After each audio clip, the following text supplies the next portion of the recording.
there are a lot of people who think of the asteroid goddesses kind of as like not really that big of a deal. Like they're not exactly random floating out in space, but they're not that big a deal. They're not as important as the personal planets. They're not as important as whatever, blah, blah, blah, blah, blah. And I will argue until I'm blue in the face with as much kindness as I can muster that the asteroid goddesses are super, super important. And I would argue equally important with the personal planets.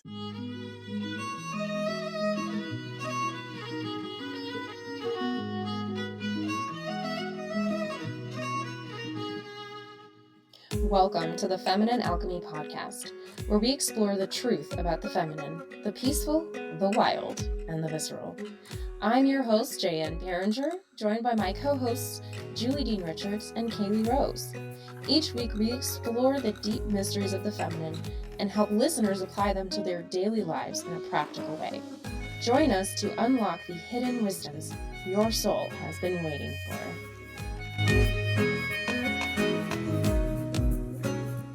Hello and welcome to another episode of Feminine Alchemy. I am Jayanne and we've got Julie Dean Richards and Kayelee Rose here with us. Say hi, ladies. Hello. We are back. Thank you guys so much for holding space for us and continuing to listen while we took a break for ourselves. But we're so excited today to talk about asteroid goddesses, and we've got a fun series coming up for the next few weeks. And it's going to be amazing. And we already know it already is amazing.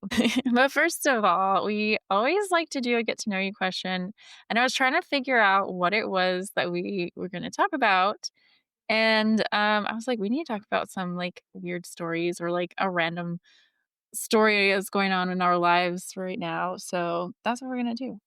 That's what we're going to do. I'm not going to put Kayelee on the spot because she already says she's not sure what she's going to talk about. So we'll see what happens.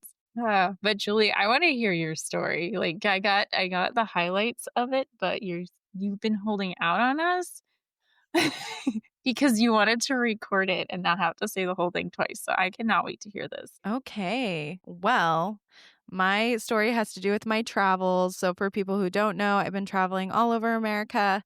And we live in a camper, and we went out of the United States, actually. We went all the way up through Michigan, up to Canada. We went across Ontario to Toronto, and we decided to spend a day in Toronto downtown. And while we were there, we ran into a sign which said, "Best palm reader astrologer ever." And come inside. Oh, you got to go there. Absolutely. You have to go there. It was like best #1 astrologer, guaranteed results, best ever. Oh my gosh. Yeah. So many superlatives. Yes, it was the best. So my husband was like, we're doing this. We're going inside and you're going to get a reading from this guy. But we go inside and it's actually a computer company and also a hair salon. Wait, what? Yes, it's a computer company and also a hair salon. And then we said, is Sri Shankar here? Because that's his name, by the way. Sri Shankar, perfect name. We called him Sri for short. So we said, is Sri Shankar here? And they said, oh, you're here for him? Yeah, just let me call him. So they call this guy. He comes through. We're expecting, like on the sign, there's a picture of this man who has a long white beard and looks very professional astrologer, good healer, best ever. That's what he said he was. And instead, a man who looks like he's maybe 30 comes through with his scarf, and he is so just so people know, I lived in India. Me and my husband lived in India. So this is not me being like rude or anything to say, but he was one of the most Indian men I have ever met in my life. He did everything the most. And he told us like TK, which means like, okay, come downstairs. So we go downstairs to his tiny den, where he has pictures of Krishna everywhere, of course, and Shakti. And we have to take our shoes off. And it's just like this tiny place with no windows, and the train tracks go past it. every like 10 minutes there's a train going past and it like shakes the whole place. Like you can get the like this is where we're at.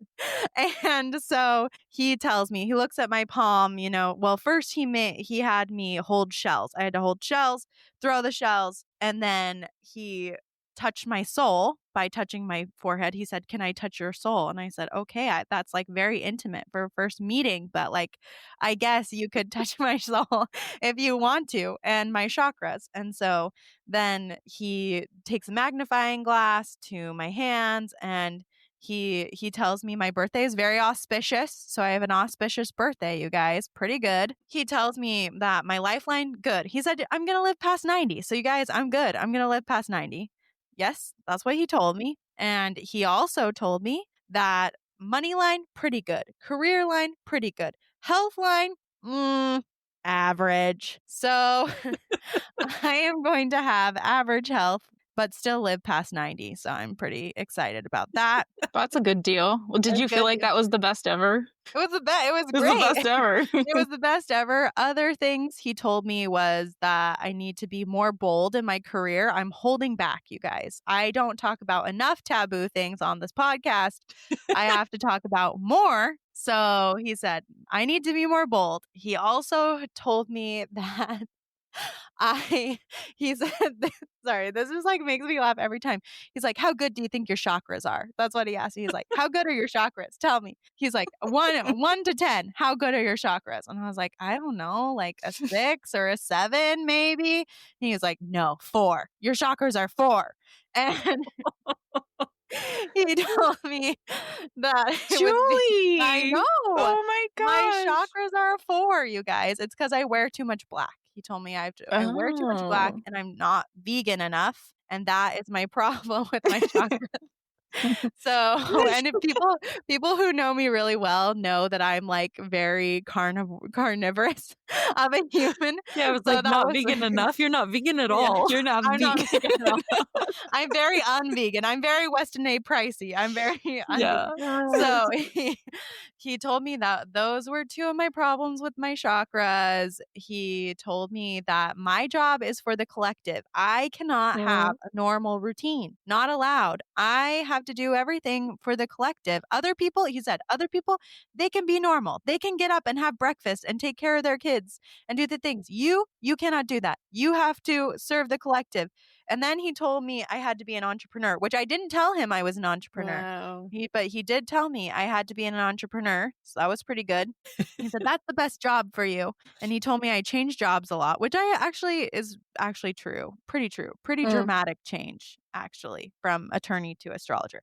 But then, and that he said I was an artist and I need to do things with media and that I make beautiful things. And I said, that's pretty good. That is true. Yeah. Pretty true. Pretty Yeah. good. So I can't remember. There were other really funny things. My husband was like laughing at me mostly, but then he blessed us all with peacock feathers by hitting us on the head with a giant bundle of peacock feathers. And he told me, the gods bless me, you guys. I'm blessed by the gods. He blessed each of my children with the things, with the peacock feathers. And then he came to my husband and he hit him pretty hard with the peacock feathers on his head and said, you be strong and support your wife.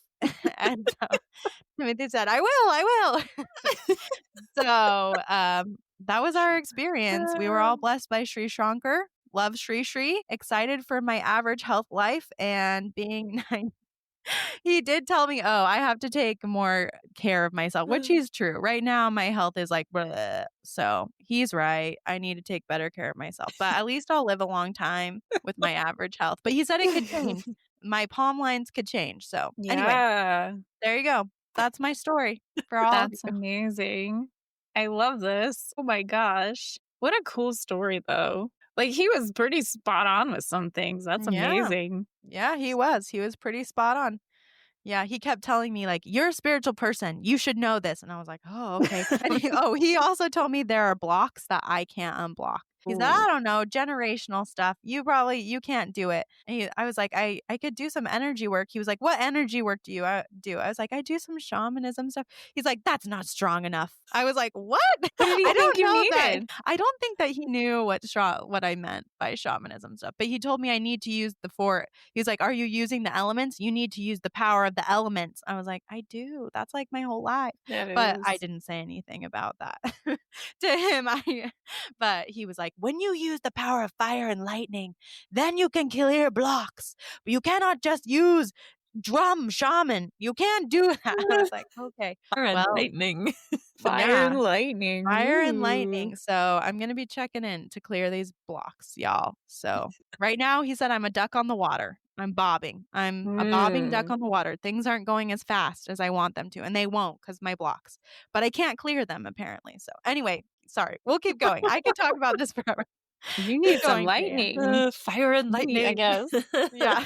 Fire and lightning. I love this for you. Yeah, it's Ooh. great. Ooh, got to work with lightning now. Anyway, go ahead, Jan. Tell us We had a because crazy lightning storm here last week. Everything was so close. I was like freaking out, like some scared little puppy. So there you go. You got your lightning here. Apparently. that's right. You gotta got go it. visit Dan. Oh, That's I right. seriously thought my house was gonna come down or something. Oh, it was everywhere. Anyways. Yeah, so what did I do? I got my IUD taken out. So everybody, Woo! right? Everybody You needed did to it. know that. But the reason I want to say this here is because what I noticed in days of having it taken out. I had this for 4 years. Marina lasts for 5 years, right? So I had this 4 years, and I had noticed a lot of like my teeth started crumbling. They weren't even infected. They was just like, oh, the minerals are gone. So I was like, I do not want that for my bone density, right? I'm 39 this year, so like I'm turning that corner into the pre, right? So I was like, I do not want to even like breathe in the direction of bone loss. So I was like, okay, getting this out. Um, and I thought that was the only reason I was doing it. But what I noticed was number one, um, within 3 days, I got my period. Oh my gosh, that's nuts. I expected it to be like, because like the Mirena period wasn't due for like 2 more weeks. So I just was like, yeah, it'll be probably a couple of weeks, get the body like, no, 3 days. And it was like, boom, move it or lose it. Like, do not press go or stop, whatever. It was just terrible.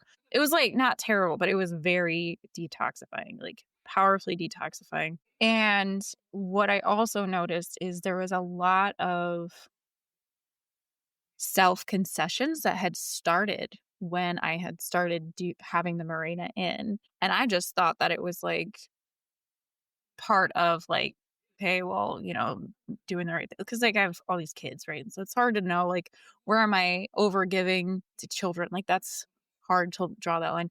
And where am I just kind of doing the right thing? So what I suddenly very clearly, and this came with the bleed, very clearly could see like where I was overdoing and overgiving and where I was clear about this. No, this is the right thing to do.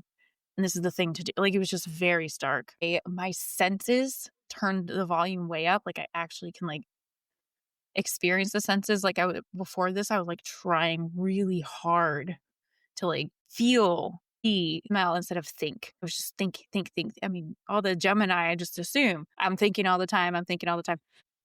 Now, just yesterday, I was outside and I was like, the air smells, like, warm. I was just like, I wouldn't have said that 2 months ago.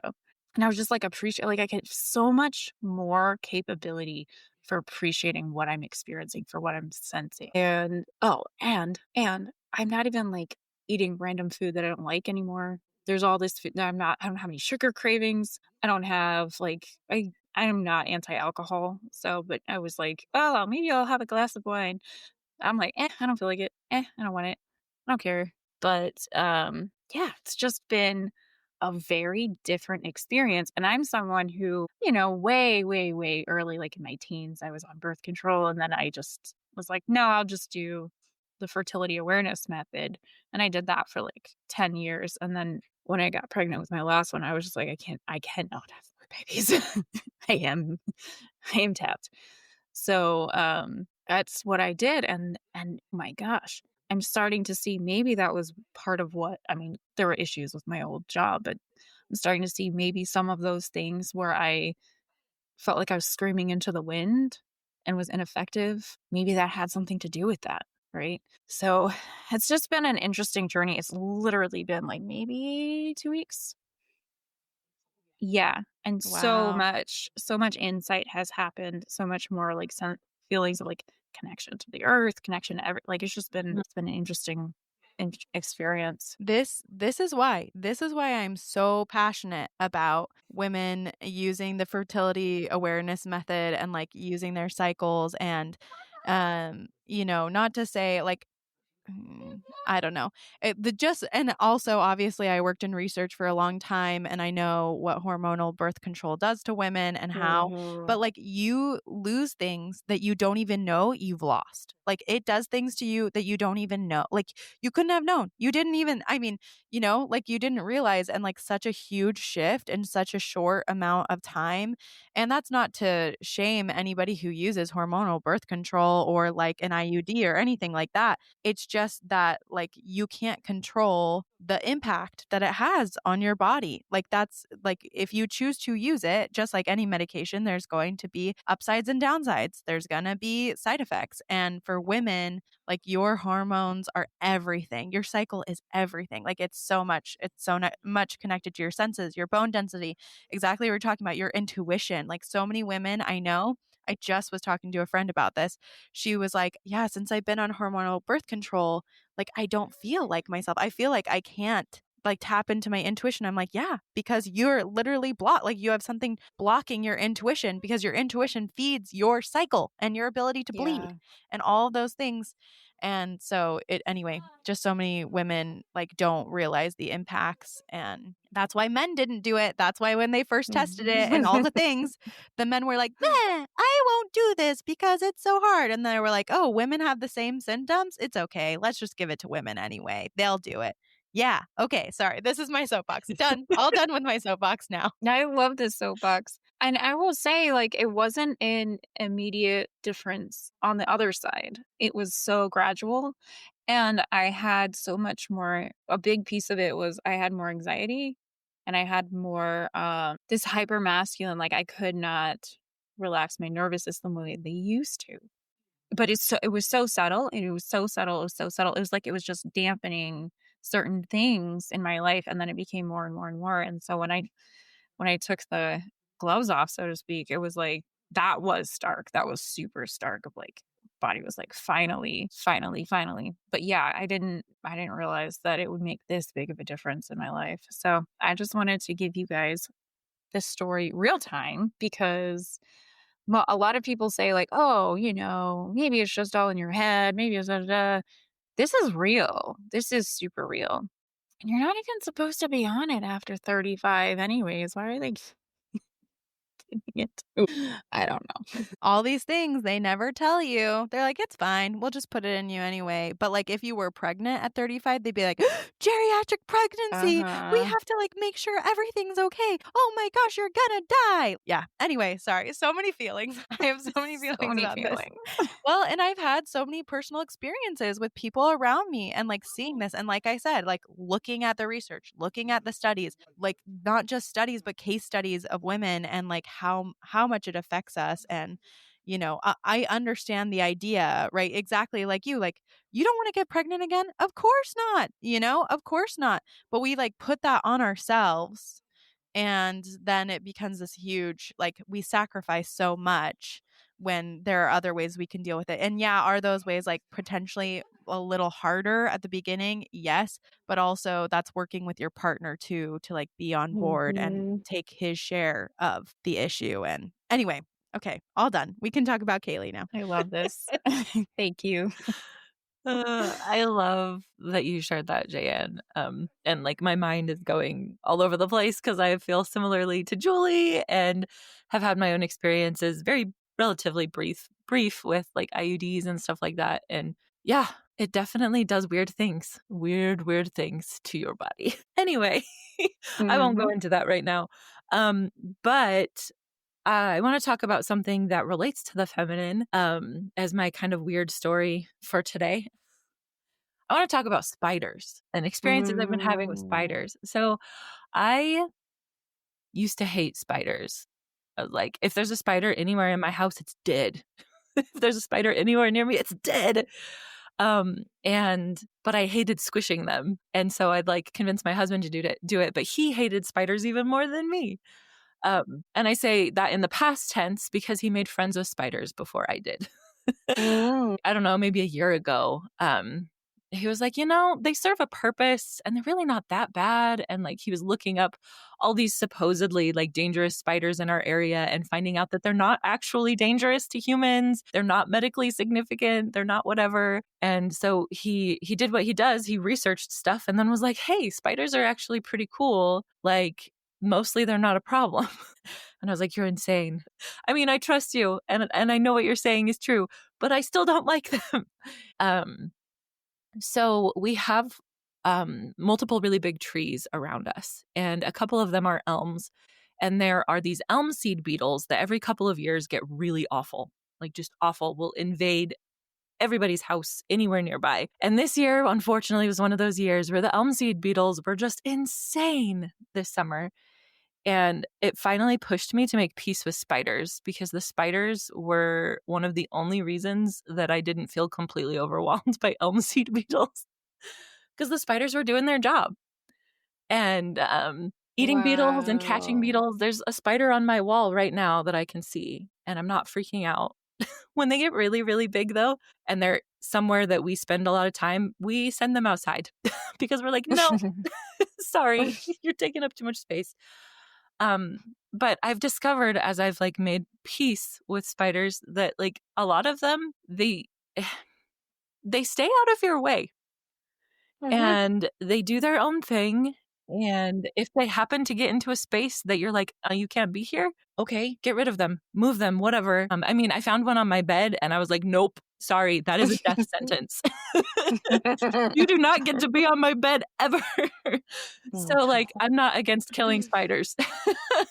But there are spiders in my house right now that I have let live because it's like, wait a minute, like you're not actually causing any harm. You're not actually causing any problems. And you're actually beneficial. So, okay. And it's just really interesting because spiders are symbolic of the feminine in so many ways. And the feminine has been stamped out in so many ways and treated as like, oh, this is awful and terrible. And like, you're just causing problems when it's really been a matter of people not understanding, of people not being curious and open and wondering, oh, why is this the way that it is? Like, why is the spider the way that it is? Why is feminine energy the way that it is? And so I don't know, it's just been kind of fun to have a very physical, um, a very physical experience with that, like opening up to feminine symbols. I mean, last night, my husband was in the same room that I'm in right now, and a spider ran across his foot, and he was like, okay. Nice to see you too. And like, but then he was fine. And a few years ago, he would have been freaking out and we would have been spraying for spiders. And yeah, that's my kind of crazy semi-related story that I'm sharing today. I have a question about this. This is wild. This is very interesting because just before we were recording, you said that mosquitoes haven't been biting you as much lately. Yeah. Did this coincide with your peace with spiders by any chance? I don't know. Well, so the peace with spiders thing, yeah, started this summer. And I've had 2 experiences this summer where I've been at our family cabin out where there's tons of mosquitoes. And I've like one trip I got 1 bite on my ankle. And the most recent trip I didn't get bitten at all by any mosquitoes. And then I had like all of my kids except one got bitten. And one of my kids got like 20 plus bites. So I guess there's kind of like timeline wise, they run similarly. That's so cool. That's so interesting. I just not that peace with spiders equals less mosquitoes. mosquito bites in general. Protective energy from the spiders.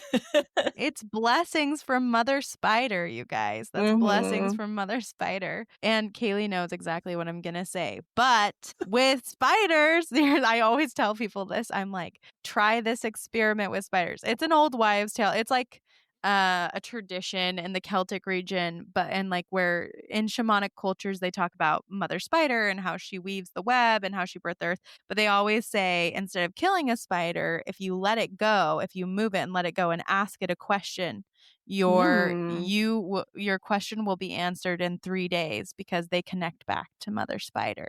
So try it out, everybody. Try it out. Try it out, Kayelee. We'll see if the question gets answered now. Okay. I saw this thing where you can like pick up spiders. It's like a device. You know how you do the thing with the cup and the card and then move it? But it was like a one-handed device for that somewhere. I don't remember where I was when I saw it, but that's a thing. Very useful.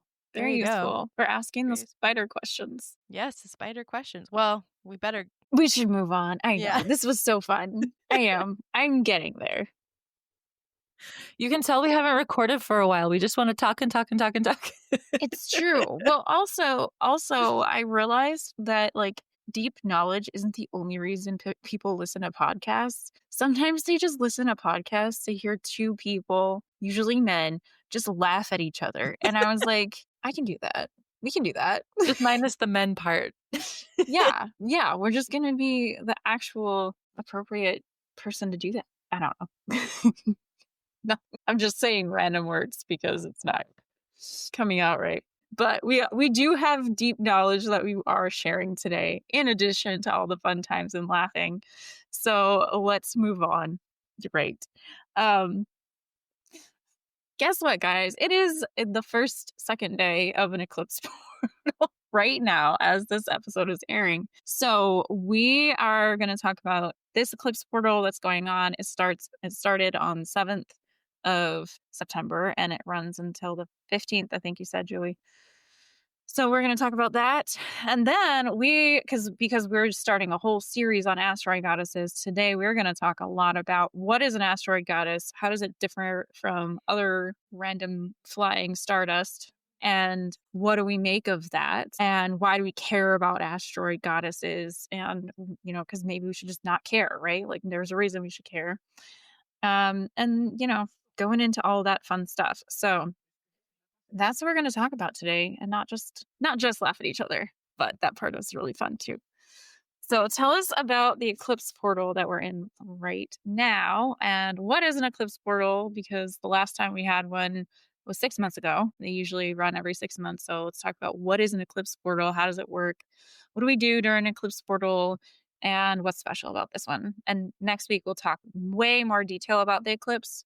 But we just wanted to give you something to work with right now while it's just beginning. Yeah, so I think this one, Kayelee, correct me if I'm wrong, will run until the 21st-ish. Yep. Okay, that's right.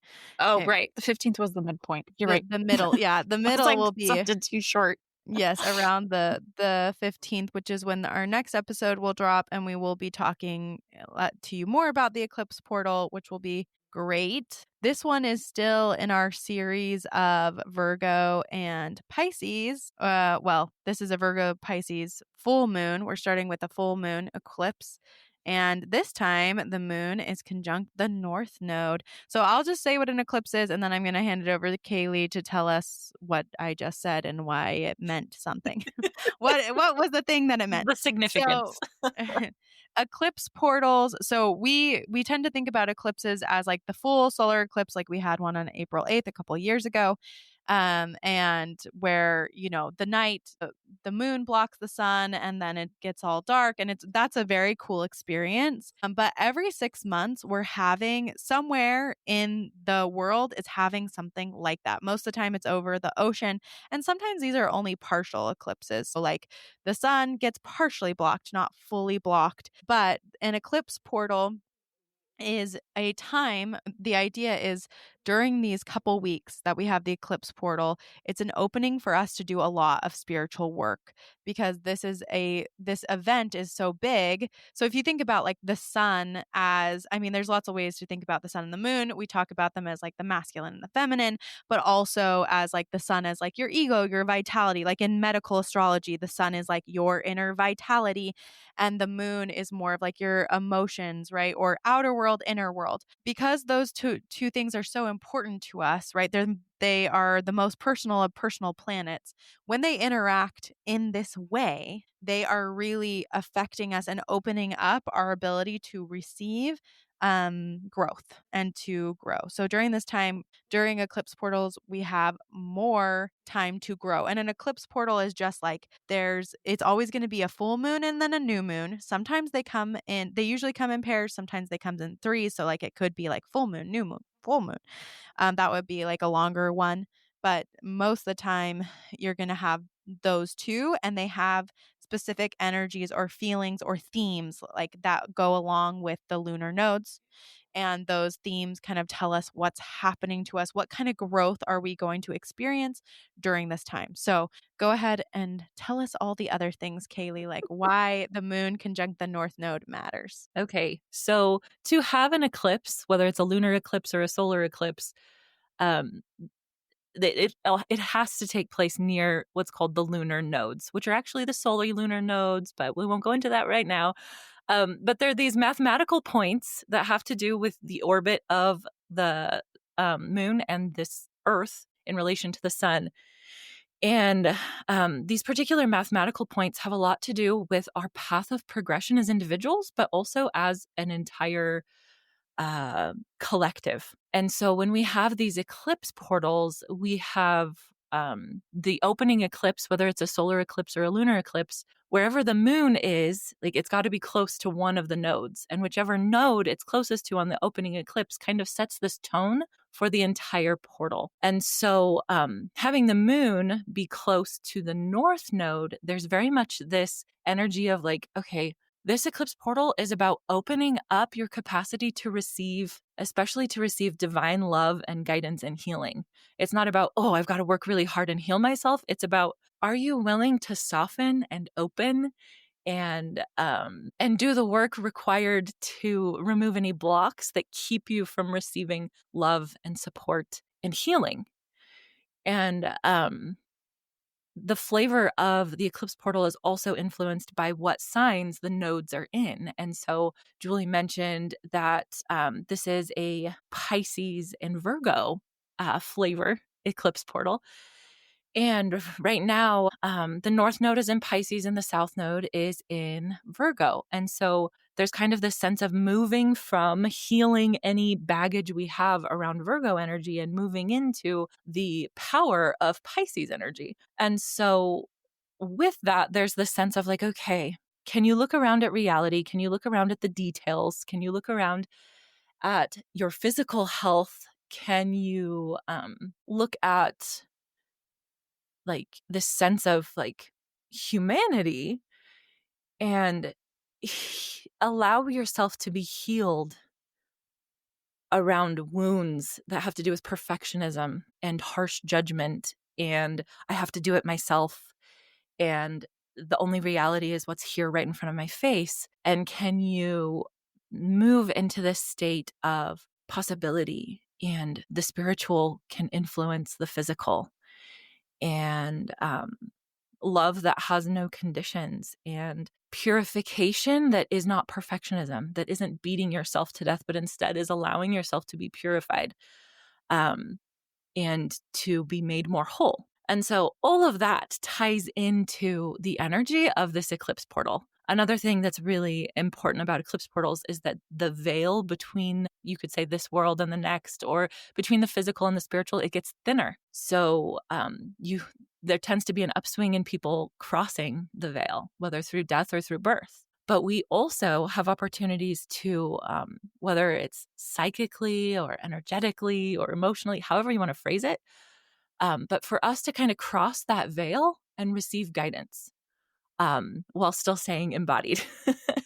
Is there anything that either of you two want to add to that? Yeah, there's a huge And I see this with people who have north nodes in Pisces natally.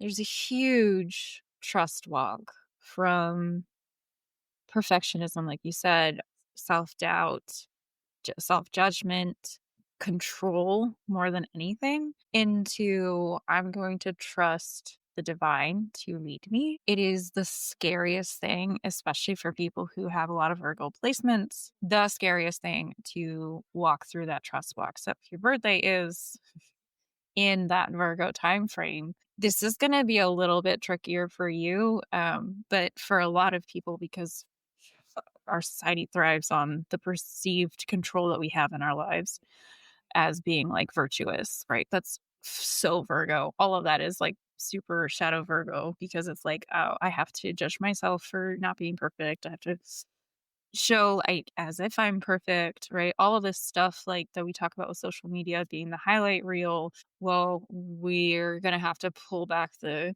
curtain, pull back the cellophane and go, what's really underneath and how do I integrate that into a greater thing that's more real, more true, more authentic, and trusting that everything that is happening is actually designed to push you forward into that.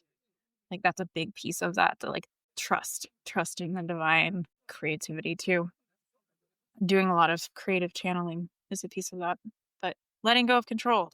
Mm. Huge. I think that's super huge. Another thing about, and you guys have touched on it, but another thing about this access is the martyrdom piece, right? Like being a martyr, which is part of the like Yes. I have to judge myself for not doing enough, right? I have to judge myself for not giving enough. I have to judge myself.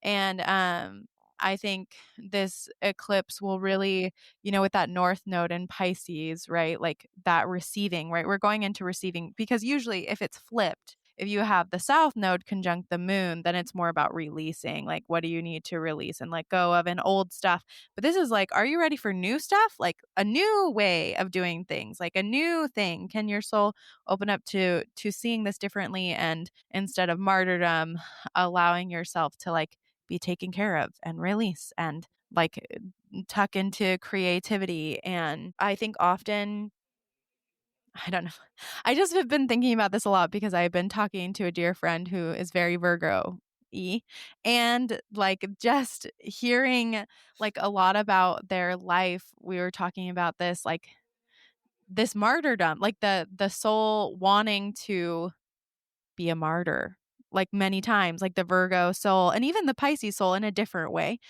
has a martyrdom piece, right? That martyrdom thing, the overgive and the over, and like we sometimes we want that. Like it's just identifying in ourselves how like sometimes we want to be the martyr because why? Because it gives you something. It gives you love, attention, affection.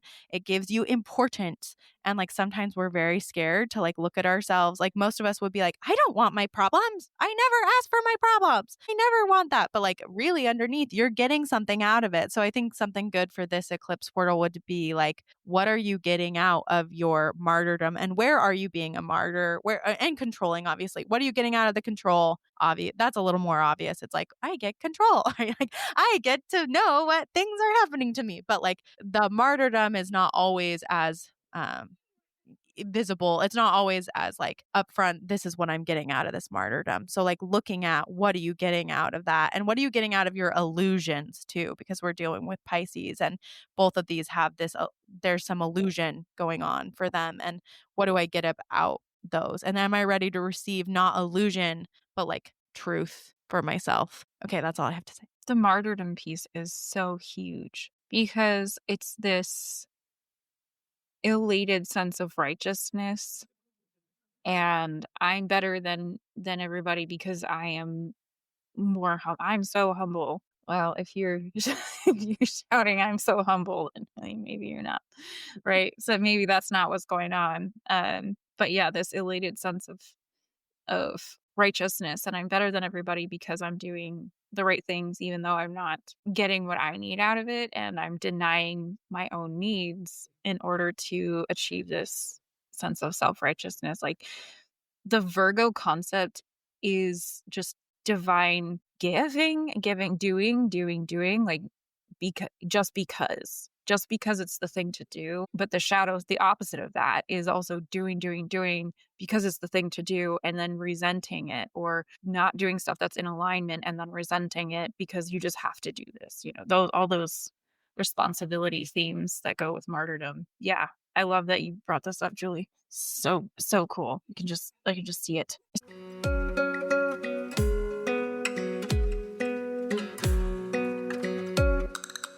Hey friends, it's Julie. I'm just popping in here real quick to tell you about a very special invitation we have for you. If you have been feeling deeply called to learn more about your feminine identity, or to see what feminine power really is, or you're just loving the podcast, then Kayelee and I would love to invite you to join our community, Feminine Alchemist. Inside, we host live monthly women's circles, challenges, and Wheel of the Year celebrations. They are seriously so much fun. We have monthly workshops where we bring in experts to teach on anything from menstruation to mythology. You'll also get access to our library of courses about astrology, intuition techniques, sacred embodiment, and cyclical living. And most importantly, you'll be able to connect with women who are like-hearted and walking the same path as you. So if this sounds exciting to you, join today by clicking the link in the show notes or going to femininealchemist.com. That's alchemist spelled M-Y-S-T. Okay, back to the episode.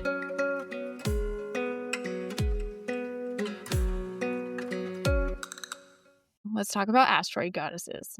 What are they, and how did they get here, and what makes them different than other random stuff flying around in space? I love that you keep saying like other random stuff floating around in space, because there are a lot of people who think of the asteroid goddesses kind of as like not really that big of a deal. Like they're not exactly random floating out in space, but they're not that big a deal. They're not as important as the personal planets. They're not as important as whatever, blah, blah, blah, blah, blah. And I will argue until I'm blue in the face with as much kindness as I can muster that the asteroid goddesses are super, super important. And I would argue equally important with the personal planets. But before we get into that, let's talk about what the heck they even are, which there's the asteroid belt that's roughly between Mars and, let's see, is it Saturn or Jupiter? I always forget. But it's after Mars. So after the personal planets. And it's this belt of, a lot of people think of it as like solar system debris. But there are asteroids in there that have really defining characteristics, whether it's they're really big or they're really shiny, or they have something else about them that makes them stand out. And back when astrology was primarily just what could be seen with the naked eye, like asteroids weren't a thing. And neither were planets like Neptune on onward. Uranus and onward, no. Yeah, Uranus and onward, they weren't a thing because we couldn't see them, except they were a thing. We just weren't conscious of them. And as humanity's consciousness has expanded, our astronomical discoveries and our astrological discoveries have kept pace with that. And so these asteroid goddesses, they're called asteroid goddesses because they're mostly named after goddesses from mythology, at least originally. Now there are more asteroids that have been named after other things. But the first discovered ones were all primarily named after female deities from mythology. And there is this theory in astrology that as humanity has opened back up to the idea of feminine energy and its importance and its the need to reintegrate it into ourselves and into our society, that is when we began to at least discover these asteroids. And that's why the astronomers named them after women, because on some maybe unconscious level, they recognized the significance of that. And then as time has passed, astrologers have looked at the placement of these asteroids in people's charts and in event charts and have started to piece together how the mythology, the stories behind the names actually relate to the energies that show up in people's lives around these asteroids. So I just said a whole heck of a lot because I get really excited about this subject. So now I'm going to take a step back and allow you guys to talk. I have a question. Is Chiron part of the asteroid belt? No. No. Okay. Nope. And we Cool. can talk about that if we want to. It's really cool what Chiron is. But I have another thought theory question, and I want to hear your thought on this. I think I've said this to you before. I heard somebody say, I don't even know where I heard this, but it like struck me so lightning-y that I couldn't unthink it. All of the asteroid goddesses, along with Chiron and Mercury, rule Virgo. I heard a theory that the asteroid belt was a planet at one point in time, and that planet ruled Virgo in our subconscious, right? Collective unconscious. And then that when that planet exploded became the asteroid belt. That's why we have all these goddesses ruling the Virgo. What are your thoughts on that? honestly, like that's not a theory that I've looked at very much. And like my initial instinct, especially with my research that I've done in my own astrological work, is that like it would be kind of limiting. That's not quite the right word, but almost, yeah, limiting to view the asteroid goddesses as the rulers of Virgo. Right. Well, we've talked about that, like in your work. Yes. Right. And I totally agree with that. But historically, that's what's happening. Historically, yeah. I mean, I haven't seen anything in like the astronomical research that's like, yeah, that definitely happened. Like there's some suggestions that, yeah, that's a possibility that could have happened. It's possible that that's just all a bunch of debris from a planet. But there are other theories that relate to like pulling stuff in with gravity, that relate to like all kinds of things. And I will not pretend to be an like full-fledged astronomer or an astrophysicist. Half the time when I'm reading astronomical stuff, I'm like, what on earth does that even mean? And how did they even figure that out? But it is a really fascinating theory. And I think it makes sense to a certain extent with the way that our concept of the feminine and how it relates to astrology has evolved. Because astrology used to be like, okay, the feminine was represented by the moon and Venus, and that's it. And then we got all these male deities representing everything else. And then we started discovering asteroid goddesses, and we started expanding and like, oh, look, there's more of the feminine. And so the idea of like, oh, we had maybe this planet and then it was broken up, and now we see more pieces of like more facets, more nuances of this planet as representative of the feminine. Like I could see that. Definitely. Interesting to me. Go ahead. What do you have to say, Julie? I see it.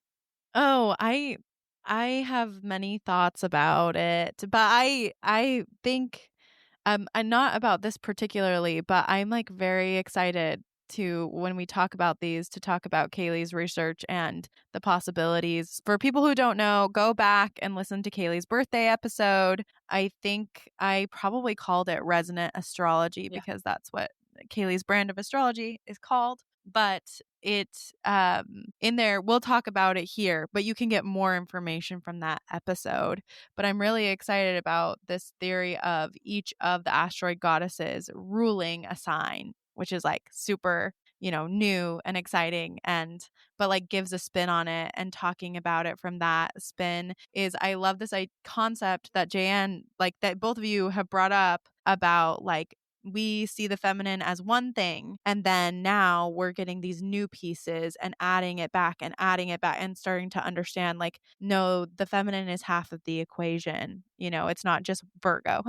Like Virgo, of course, Virgo's assigned all the asteroid goddesses because she's the maiden, right? Like she's the maiden, and she is like the only clearly clear. I mean, we talk about Cancer as like womanly, but really it's a crab. I mean, it doesn't necessarily have a particular gender, whereas like Virgo is the maiden. So like all the women go to the maiden. But I love this idea that like, no, actually the feminine rules half the zodiac, right? Like she is way, way more. So I'm excited to talk about that. Okay. Quick question, because this has come up for me many times. But when you add in the asteroid goddesses along with all of the planets, it becomes a lot on a chart.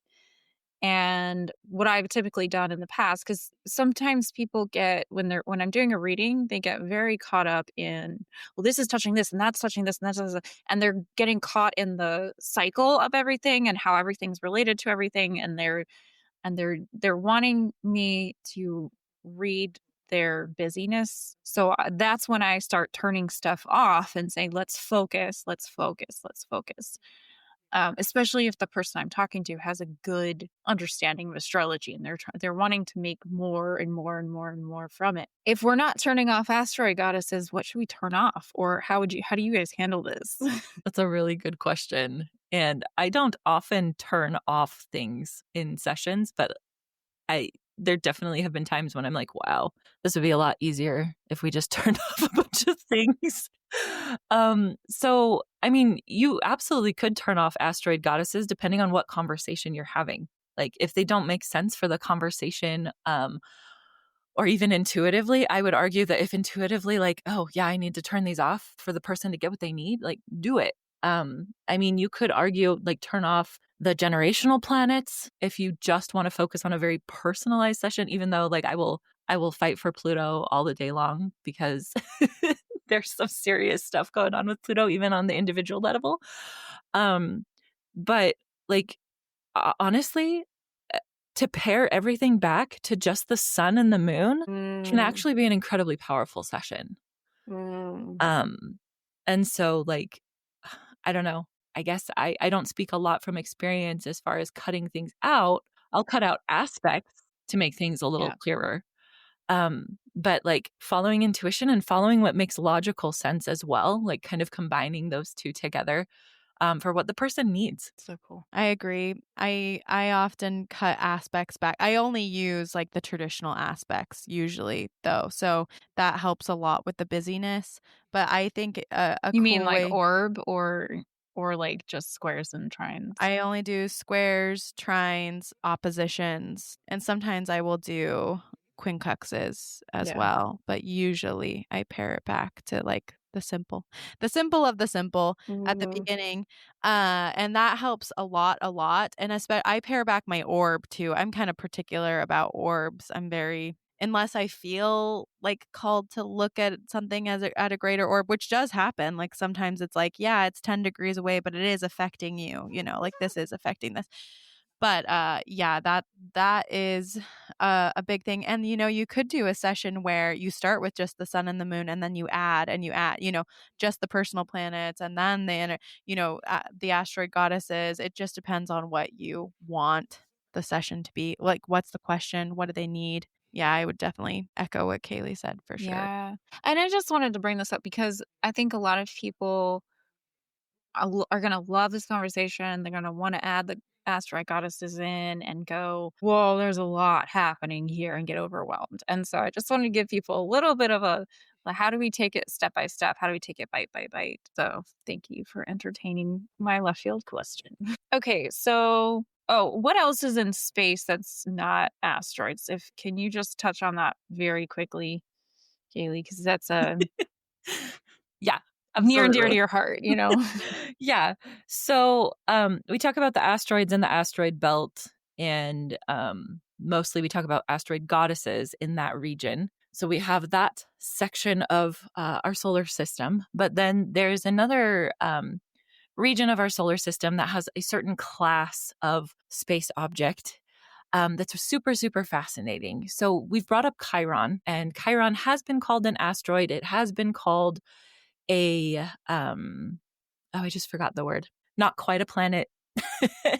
Whatever word it is. What is it? They demoted Pluto to that level. Do you guys remember what it's called? It's not a subplanet. It's like a really big item in the sky. Yeah. Yes. And I think planet's in the term, but it's like not actually a planet. Anyway, it's not that important.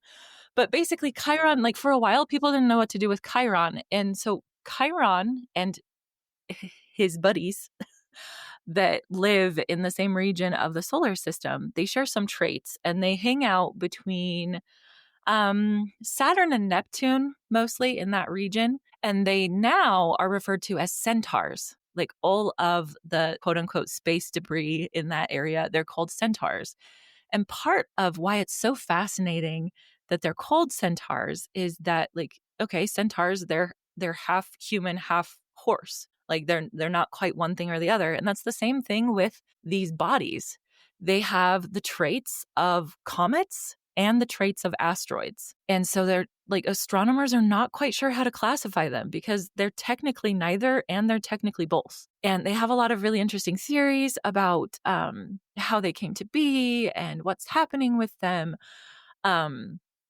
But they function kind of as this bridge in astrology, this bridge between like individual consciousness and collective consciousness, and healing on the individual level and healing on the collective level.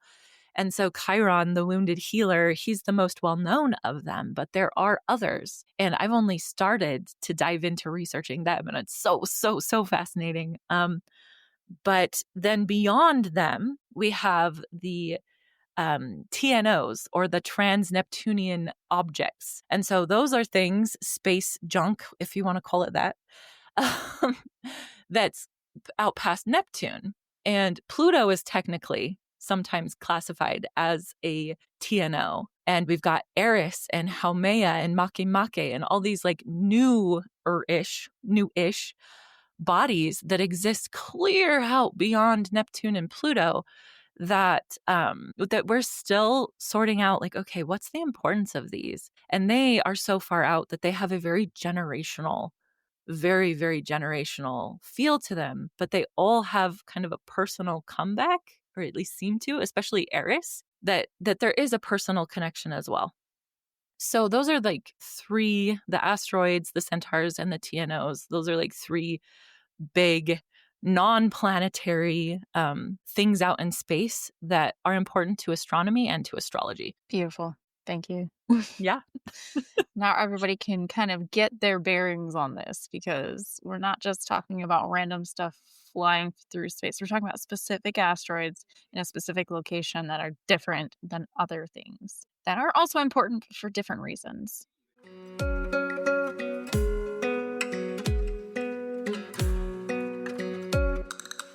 Hey friends, it's Jayan here. If you have been feeling really stressed out about the world lately, you are not alone. There's been enough crazy and fear flying around the internet that even I've been knocked off my rocker sometimes. But it's times like these that I'm really grateful for the tools I have to regulate my nervous system. I developed these tools for myself when I was going through the thick of it. My babies were young and I had a ton of repressed anger. And these tools helped me through other stressful times, including negotiating my own divorce, having difficult money conversations, and of course, the whole COVID experience. And I've put all these tools in a method I call the authentic self-care method. This is different than other self-care programs because it is a framework for you to find your special sauce when it comes to self-care. And let me tell you a secret. Step 1 is not take a bath, get a haircut, or go to the gym. Step 1 is regulate your nervous system. And that's exactly what we do inside the 3-in-1 membership.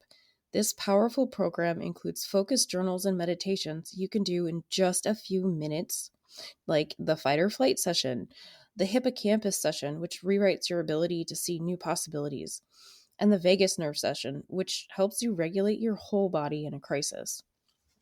Using these tools, members have reported feeling more empowered, more expansive, and many experience relief from actual physical pain, all for less than $2 a day.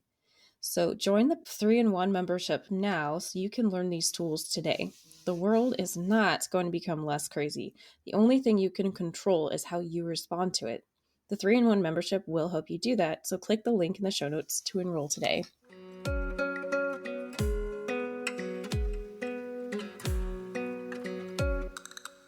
So why do we care about the asteroid goddesses at all? Why?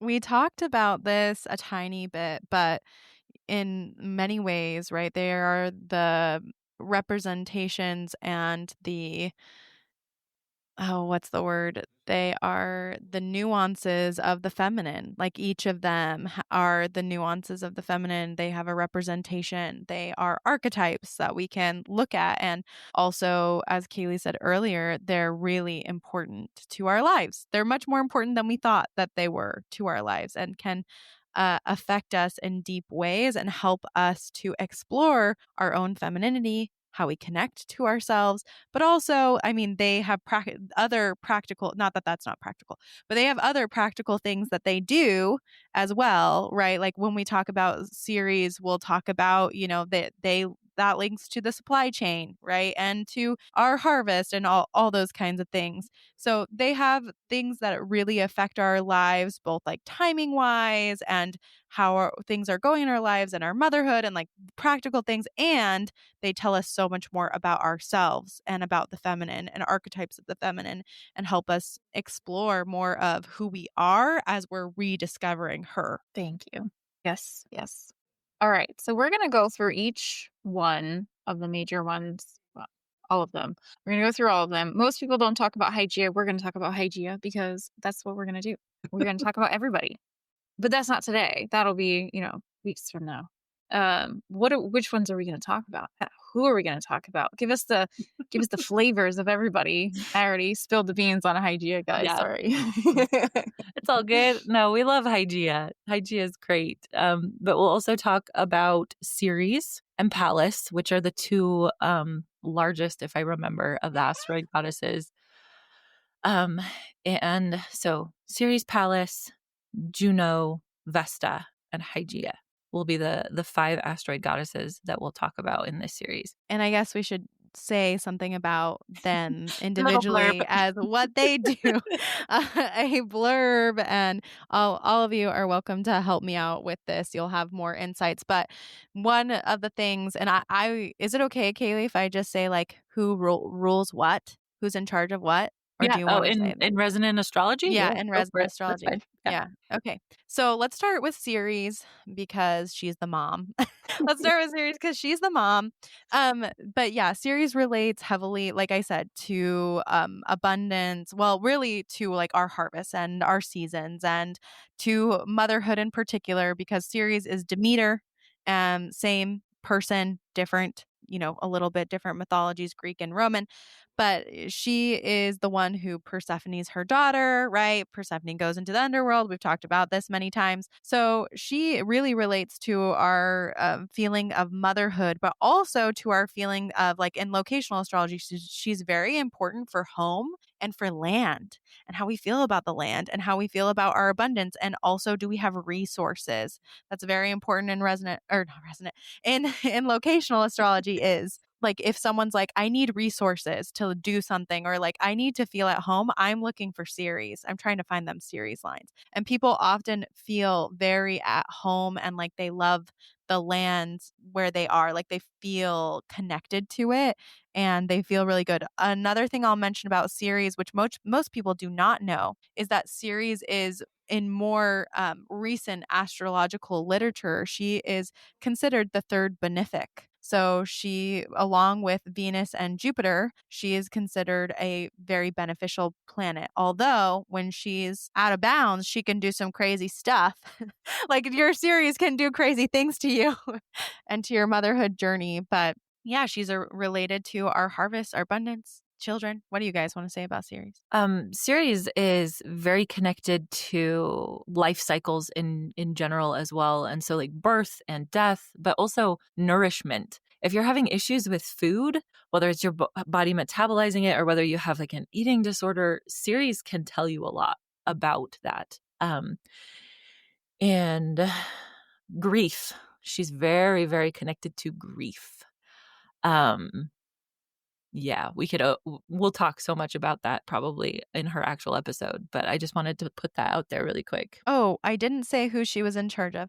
Ceres in resonant astrology, Ceres is in charge of Cancer, of course. That's who you would guess, right? Like Ceres, she's the mom. Well, who's the mom in the zodiac, quote unquote? It's Cancer. So she rules Cancer. So good. Who else? Who's next? Who's next? Let's Pallas? go. Yeah. Yeah. We could talk about Pallas. I think it's important to say Pallas Athena because I think most people who are not in the astrology world connect with the concept of Athena, but they don't Yeah. quite get Pallas. Pallas. So Yeah. let's talk about that all over. Yeah. So Pallas Athena um, is very connected to everything to do with Athena. So wisdom. There can be this warrior quality. She's almost like a more refined in some ways version of Mars, in that it's like more tactical, more strategic. Where palaces in a person's chart can give information about like where they have a tendency to hide or protect their feminine energy and step into masculine energy instead.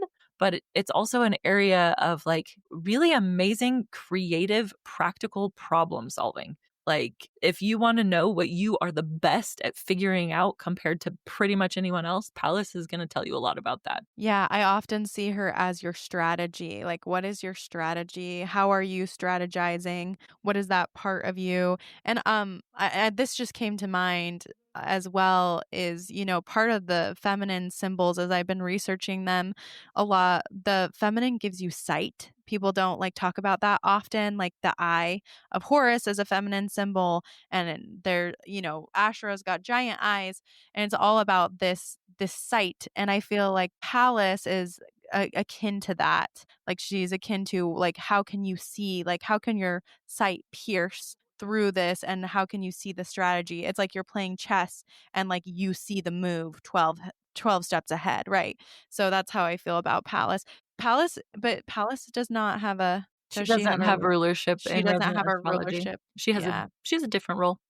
she has a different role. Yeah, when we talk about Pallas, I always think about Mulan, actually, because it's like almost one for one. Like you literally said, like you might pretend to be a man when you're very masculine, right? While working with Pallas energy, like yeah. But and the actual person in Mulan was very strategic and was seeing things from a different way. Where again, that Mars energy, like that typical warrior, is just like run in, swords drawn, and just go at it. Um, but bringing that feminine wisdom, that strategy, yeah, so cool. Who's next? Let's talk about Vesta. Vesta. Vesta. I've heard So, some very interesting, controversial things about what Vesta thing. But go ahead. Go ahead. okay. Um, yeah, Vesta's a really interesting one, actually, because like mythologically, she was like the goddess of the hearth, and kind of the sense of warmth and keeping of the home and protecting the home, but also this like hospitality and fun kind of feel. Um, but she was also a virginal goddess, and so there is this sense of like almost like sacred sexuality, like the sexuality that transcends what we normally think of as sexuality, that relates back to Vesta. And she's a fire goddess. There's a fieriness to her. So she, in some ways, she seems almost kind of contradictory. But she's very, very connected to like to both this idea of work for the good of other people, but also fun for the good of everybody, as well as like hope. What keeps your light of hope alive? You want to know what that? Go find Vesta. And if you want to know where you're most prone to burning yourself out because you're working so hard, you might also look at Vesta. Yeah, I see her like deeply as the sacred fire, like what lights you up so much you're willing to commit to it. Because I see Vesta as very deeply connected to commitment, right? Because the Vestal virgins have to keep the light alive 24/7. So, what do you have to stoke and keep the light alive 24? Like, what are you willing to commit to so much, and do so much that you're willing to keep that light alive forever. I was also going to say, like, there's this sense of kind of like Kayelee said, a little bit like performance is being sacred. Like, this like sacred theater or like performing for to help everybody else, right? Like there are certain ceremonies that come with the Vestal Virgins. There are certain things that only they can do, but also like the Vestal Virgin bows to no one. Everybody else bows to the emperor, but the Vestal Virgin does not. She does not. She and also the Vestal Virgins are connected with like a 40-year life cycle. We can talk about that later. She has like a whole thing. But it is like very powerful. People who have this, like for example, my husband has this conjunct his midheaven. He's got Vesta conjunct his midheaven. And so he always has had this feeling of like responsibility to do something great and like big and like something that like deeply serves. Like it can't be small. It has to like be a big fire. I will say, because Jan was like, I've heard controversial things about them. I will say like they're not, we're finding more. At least, like I was talking to Stella Porta, who's been on our podcast, and she does tons of research. Like her stuff is amazing. Go to her Instagram and you will learn many things, and it will also make you want to flip a table sometimes. But it's also great. So, but I was talking to Stella about this, and she was talking about how like actually anciently, because just like Kayelee said, the Vestal Virgins are related to Hestia. And we can talk about. I'll make this short. But they're not the kind of virgins that you think of as virgins. Like they're not virgins as in like they're so pure and good because they never have sex with anyone. Like that's actually not the real Vestal Virgin. Like the Vestal Virgin is incredibly fierce, and like it goes back to the way that we see our homes as well, as like we are more like protectors of the home. It's not like the 1950s like, oh, I do nothing and I sew and I knit and I did. I like not to down anybody who is like that, but you're the priestess of your home. Like you are literally the priestess of your home. And that's more of the energy of the Vestal Virgin, is like I am this keeper of sacred sexuality, and I'm like the priestess of these things. But we can talk about that more later. And to just tie that back to resonant astrology, Vesta rules Leo in that 5th house. I always think of Vesta as the things you do that you may or may not ever see the fruits of, but you know that it's valuable anyways. That's all I think of when I think that. And I was actually referring to Stella's specific Instagram reel when I said controversial stuff. And so I'm glad you brought that up. Okay, so let's talk about Juno. I've always thought of Juno as the hearth and home, but you guys said Vesta is. So tell me where I'm wrong. I can't wait to hear it. Do you want to go first, Kayelee? I feel like I have so much Juno in my chart. She's like so important to me, and I'm still discovering her. So you better talk first, actually, about her. I will talk first. So Juno is essentially like the protector of women and all womanly things. So that can include the home and the hearth. She's connected to commitment and marriage and like contractual things. And so there's like a law and a legality to her. And I don't know. She's Juno and Hera, her Greek counterpart, are really, really fascinating. And we can't go super in depth right now into her, but there are different layers to her myths, layers that are more empowering to women and layers that are more disempowering to women, depending on the period of time that they're coming from. But essentially, she's like, I'm committed come hell or high water. And I'm going to protect women and all womanly things. And if I have to be really intense about it, I will do it. But I'm also going to be very strategic. She's another of the asteroid goddesses that has a lot of strategy to her. And she was often called upon to protect like cities, but also to protect women in childbirth. And she's connected to money as well because of her absorption of a few other goddesses over time. So yeah, that's what I have to say about Juno at the moment. Yeah, I was going to say legal stuff, the law and commitment, and she's part of Montera. That's her other name, which is where money comes from. That's why she's money-ish. I also think Juno, in many ways, in the way that we view her now, we always view her as the jealous goddess. and she's so jealous of everyone. But I think originally, and she's jealous like for good reason, right? Because her husband is sleeping with a million people behind her back, but she is like constantly committed. However, I would say like in older mythology, she's not so much of that jealous goddess. Like, right, her motivations are very different, and she's, like Kayelee said, much more of the protectress in what she is doing. And that has been like a masculinization of her as like she's constantly this jealous woman. However, in resonant astrology, she rules Libra and she creates, right, which connects to that, her ability to the scales, the legalities, the commitment, the relational pieces of her, obviously, and her ability to like weigh what's even. But even if we see her as jealous, right, that is part of it's unfair, right? Like making things fair, Yeah. and maybe sometimes it's okay to be jealous, Anyway, we can talk about that later. We better go on to who is Hygeia. next. Hygeia. Hygeia. Hygeia. Hygeia is where we get washing our bodies from, right? That same root of hygiene. Yeah, Hygeia is connected to hygiene in the like very physical sense of like you should be washing your hands. But also she is connected to hygiene in this sense of like, okay, what do you do to take care of yourself on a holistic level so that you do not become unwell in the first place? And there's a particularness and an attention to detail with her that ties in very nicely with Juno, which is part of why she ultimately rules Juno in resonant astrology. Not Juno, wow. Virgo, one of those ones that end in O, Virgo in resonant astrology.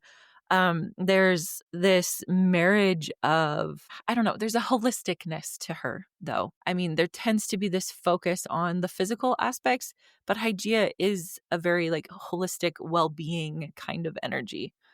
Yeah. Anything either of you want to add? So I just anecdotally, I was looking at old solar returns because when all this stuff happened years and years ago, I didn't know what a solar return was. So I was like, oh, what happened? What did my chart look like that year? And it was the year that I lost like all this weight and like I started doing like energy work in myself and all this other stuff. And I had a loaded first house. Most notably, though, Hygeia was in that first house because I was being very particular. I was. And I was like, no, I'm not going to eat this food. I'm going to eat this food. I'm not going to do this. I'm going to do this thing. And these things are different, although other people say they're the same. It was very particular. So I just wanted to highlight that. But Julie, tell us about like actual information. No, I agree with everything Kayelee said. She's much more holistic.